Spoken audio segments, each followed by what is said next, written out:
Assalamualaikum warahmatullahi wabarakatuh.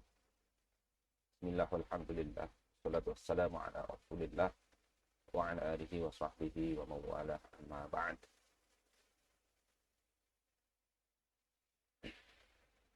Ada pertanyaan, yakni apakah kasb ikhtiyari di dalam pembahasan ilmu kalam itu sama dengan wilayah yang dikuasai manusia di dalam pembahasan qada qadar di kitab Nizamul Islam.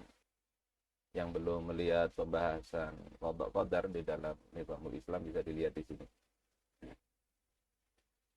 Ada beberapa poin yang perlu kita perhatikan. Poin pertama, bahwasanya adanya dua daerah. Satu daerah itu yang manusia menguasainya, satu daerah itu manusia terpaksa. Itu secara akli tidak diingkari oleh ketiga mazhab akidah, yakni Jabariyah, Ahlus Sunnah, dan Mu'tazilah. Nah, wilayah yang pertama di mana manusia itu dipaksa, tidak ada daya, tidak ada pilihan sama sekali. Dalam memandang wilayah ini tidak ada perbedaan pendapat. Semuanya itu adalah diciptakan oleh Allah Subhanahu wa Ta'ala. Manusia nggak punya andil sama sekali di situ. Nah, adapun yang terjadi perbedaan itu adalah pada wilayah yang manusia punya ikhtiar. Ada perbedaan pendapat dalam memandang apakah ini diciptakan oleh Allah Subhanahu wa Ta'ala ataukah tidak. Objek pembahasannya itu di sini. Nah, kalangan Mu'tazilah maupun Asy'ariyah mengakui sebetulnya di wilayah yang manusia punya pilihan itu ada daya manusia yang disebut dengan qudrah haditsah. Jadi mereka bedakan qudrah qadimah dengan qudrah haditsah. Namun mereka berbeda pendapat tentang sejauh mana qudrah haditsah ini punya peran dalam menciptakan perbuatan manusia. Di sini letak perbedaan Mu'tazilah dengan Asy'ariyah.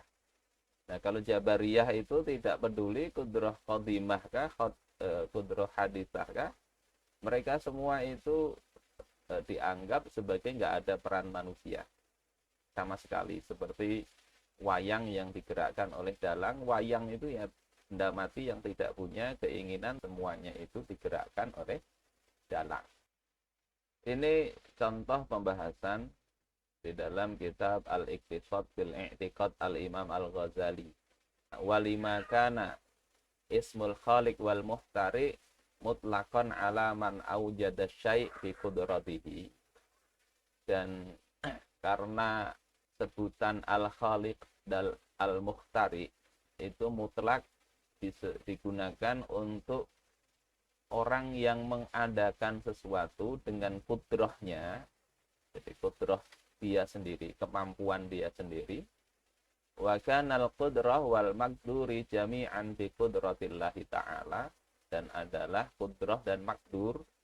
Makdur itu objek yang kena kudrah atau yang dikudrati, yang kena takdir. Itu semuanya adalah dengan kudrah atau kekuasaan Allah Ta'ala. Summiya khaliqan wa muqtari'an. Itu disebut dengan khaliq dan muqtari. Jadi kalau disebut khaliq dan muqtari itu kudrahnya sendiri, dia bebas. Walam yakun al-maqdur mukhtara'an bi qudratil 'abdi wa in kana ma'ahu. Dan tidaklah yang dikudrati sebagai objek dari kudrahnya Allah itu tercipta dengan dayanya hamba. Wa in kana ma'ahu, walaupun terjadinya yang dikudrati itu bersama dengan dayanya si hamba. Jadi daya atau kudrahnya Allah dengan daya atau kudrahnya hamba itu sama-sama merealisir satu perkara yang ditakdirkan atau dikudrahkan oleh Allah Ta'ala. Falam yusama khaliqan wala muhtari'an. Maka yang dikudrati itu tidaklah bisa disebut sebagai khaliqan, ya, pencipta, wala muhtari'an, muhtari. Jadi ketika seseorang itu melakukan gerakan, gerakan ini kan sesuatu yang dikodrati, sesuatu yang ditakdirkan Allah dalam pandangan ini. Maka dia tidak bisa disebut menciptakan gerakan. Ya, khaliqan tidak juga disebut mukhtari. Sama sebetulnya artinya menciptakan juga. Karena apa? Tidak bisa disebut khaliq maupun mukhtari. Karena kalau khaliq atau mukhtari itu atas dayanya sendiri. Sementara tidak begitu. Wa wajaba ayyutlaba lihadzan namat minan nisbati ismun akhar. Wajib untuk dicari bagi model nisbah seperti ini, dicari nama yang lain. Mukhalif yang berbeda dengan khaliq maupun mukhtari. Fatuli balahu ismul kasab. Dicari untuk model hubungan seperti ini, itu dicari nama lain. Kemudian didapatkanlah nama al-kasab. Kasab. Tayammunan fi kitabillahi ta'ala, yakni ini dengan mendahulukan istilah yang ada pada kitabullah ta'ala. Jadi intinya mau dicari apa sih yang dilakukan hamba ini. Model yang dia itu ada keinginan, ada kehendak, tapi itu tidak otomatis menciptakan sebuah gerak. Maka disebut dalam istilah Ahlus Sunnah itu istilah kasab. Dari mana istilah ini? Mencari dari kitabullah ta'ala, kata Imam Al-Ghazali. Misalnya kullu nafsim bima kasabat rohinah, kasabat, atau laha ma kasabat wa alaiha maktasabat, dan ayat-ayat yang lainnya. Fa innahu wajada itlaqu dzalik, maka sesungguhnya ada penggunaan kasab itu ala a'malil ibad fil Quran, atas perbuatan hamba di dalam Al-Quran. Wa amma ismul fi'li fataraddadu fi itlaqihi. Adapun kalau disebut dengan al-fi'lu bukan al-kasbu, maka fataraddad itu ada fluktuatif, kadang digunakan untuk Allah, kadang digunakan untuk manusia atau yang lain. Maka digunakanlah istilah kasab tadi, yang itu untuk manusia. Wala musahata fil usami ba'da fahmil ma'ani. Kata beliau tidak masalah. Jadi boleh-boleh saja menggunakan nama-nama, mau kasab, mau fi'lu atau yang lain. Tapi syaratnya maknanya harus sama. Yang penting itu maknanya tadi. Ba'da fahmil ma'ani, setelah memahami makna tadi. Jadi makna kasab itu di situ ada gerak, yang di situ ada wilayah yang dikuasai manusia.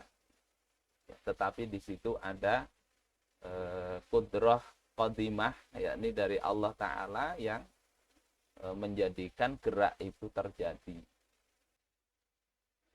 Terus bagaimana jawaban pertanyaan di awal tadi? Bagaimana dengan di nizamul Islam? Apakah ini sama dengan pembahasan ini?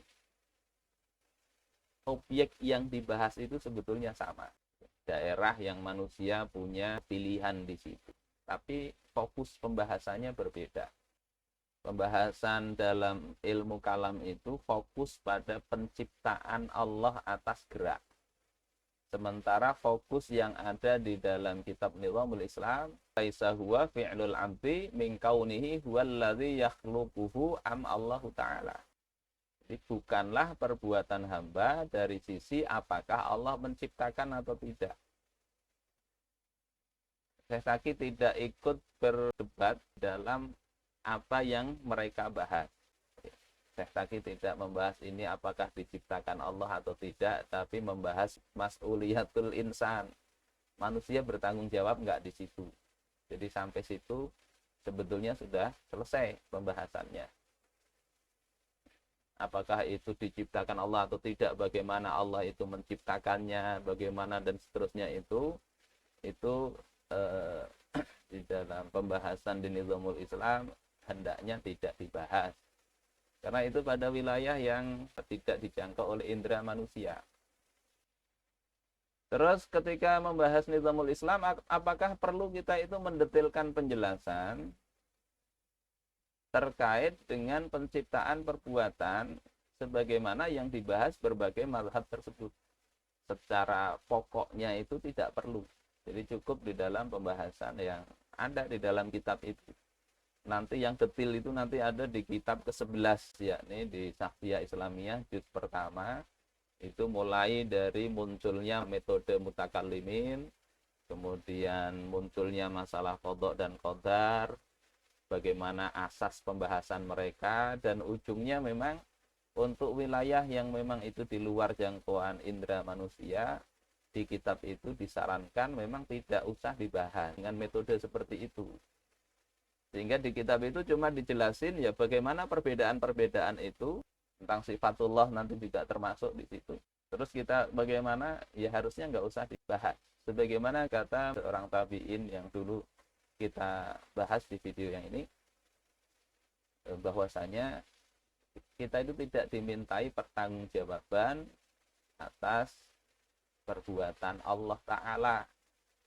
Jadi kalau sifat Allah, perbuatan Allah, itu cukup diyakini saja, tidak usah dibahas bagaimana dan seterusnya. Jadi tidak perlu detail. Tetapi sekali lagi, sebagaimana kata Imam Al-Ghazali di dalam Ihya, bahwasanya ketika muncul ya sangkut paut pertanyaan sesuatu yang samar, itu kadang ilmu kalam ini perlu dibahas juga dalam rangka apa? Dalam rangka untuk menghilangkan kesamaran, bukan dalam rangka yang lain. Jadi supaya jelas saja. Nah, ketika kita membahas kasab di dalam mazhab Ahlus Sunnah, akan kita dapati juga bahwasanya ulama-ulama ya mazhab Asy'ariyah ini tidaklah satu pendapat. Ada perbedaan pendapat, bahkan kadang perbedaannya cukup tajam. Toh mereka tetap disebut Ahlus Sunnah, tetap disebut Asy'ariyah, walaupun perbedaan dengan Imam Abul Hasan Al-Asy'ari itu ada. Nah, di antara tokoh-tokoh besarnya, yang pertama adalah Abul Hasan Al-Asy'ari. Kemudian ada setelah beliau itu Abu Bakar Al-Baqillani. Walaupun ini beliau sangat membela Imam Abul Hasan Al-Asy'ari, tetapi pembahasan tentang kasab itu juga berbeda dengan Al-Asy'ari. Tapi toh beliau disebut Asy'ariyah, tidak keluar dari Ahlus Sunnah.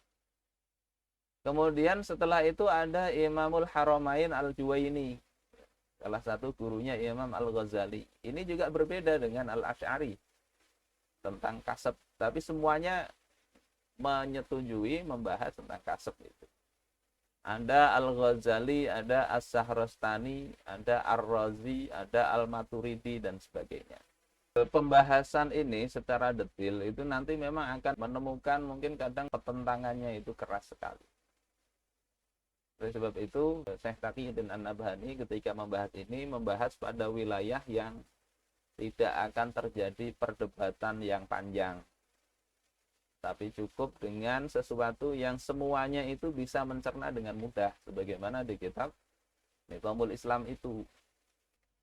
Syekh Muhammad Abu Zahrah, misalnya di dalam Tarikh Al-Madzahib Al-Islamiyah, beliau ini menceritakan wa fil haqiqah annal Ghazali lam yakun tabi'an li Abil Hasan Al-Asy'ari. Secara hakiki Imam Ghazali ini sesungguhnya tidaklah mengikuti Abul Hasan Al-Asy'ari atau li Abi Mansur Al-Maturidi, atau mengikuti Imam Al-Maturidi. Bal innahu nazara nazratan hurratan fahisatan. Tetapi Imam Al-Ghazali ini beliau memandang dengan pandangan yang bebas. Beliau berijtihad sendiri, bukan pandangan taklid kepada Abul Hasan Al-Asy'ari maupun Al-Maturidi atau setelahnya.